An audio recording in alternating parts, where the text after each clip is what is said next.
Asia cup hero Tilak Varma గాయంతో న్యూజిలాండ్తో జరిగిన టీ20 సిరీస్ తొలి 3 మ్యాచ్లకు దూరమయ్యాడు. ఈ విషయాన్ని ఐసీసీఐ అధికారికంగా కూడా ప్రకటించింది.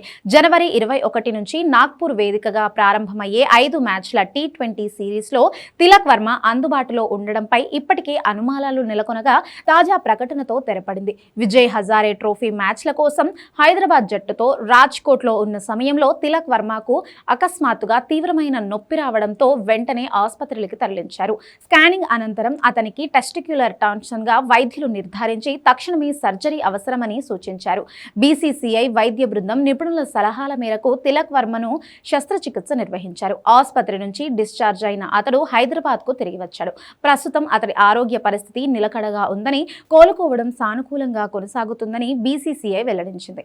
గాయం పూర్తిగా మానిన తరువాత మాత్రమే తిలక్ వర్మ ఫిజికల్ ట్రైనింగ్ ప్రారంభిస్తాడని, ఆ తర్వాత క్రమంగా స్కిల్ ఆధారిత ప్రాక్టీస్ కు అనుమతి ఇస్తామని బీసీసీఐ తెలిపింది. దీంతో న్యూజిలాండ్తో జరిగే తొలి 3 టీ20 మ్యాచ్లకు అతడు అందుబాటులో ఉండడని, మిగతా 2 మ్యాచ్లకు అతడి పరిస్థితిని బట్టి నిర్ణయం తీసుకుంటామని వెల్లడించింది. తిలక్ వర్మ దూరం అవ్వడం టీమిండియాకు గట్టి ఎదురుదెబ్బని చెప్పొచ్చు.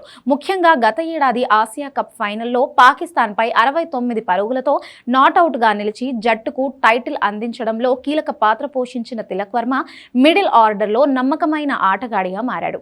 కివీస్తో సిరీస్ తరువాత జరిగే వరల్డ్ కప్ లో కొన్ని మ్యాచ్లకు తిలక్ వర్మ దూరమయ్యే అవకాశాలున్నట్లుగా తెలుస్తుంది. పూర్తి టోర్నీ కాకుండా ఆరంభ మ్యాచ్లు ఆడడంపై సస్పెన్స్ నెలకొంది. టీ20 వరల్డ్ కప్ లో భారత్ తమ తొలి మ్యాచ్లను ఫిబ్రవరి 7న ముంబైలో అమెరికాతో, రెండో మ్యాచ్ను ఫిబ్రవరి 12న ఢిల్లీలో నమీబియాతో ఆడనుంది. అనంతరం ఫిబ్రవరి 15న పాకిస్తాన్తో కొలంబో వేదికగా తలపడనుంది.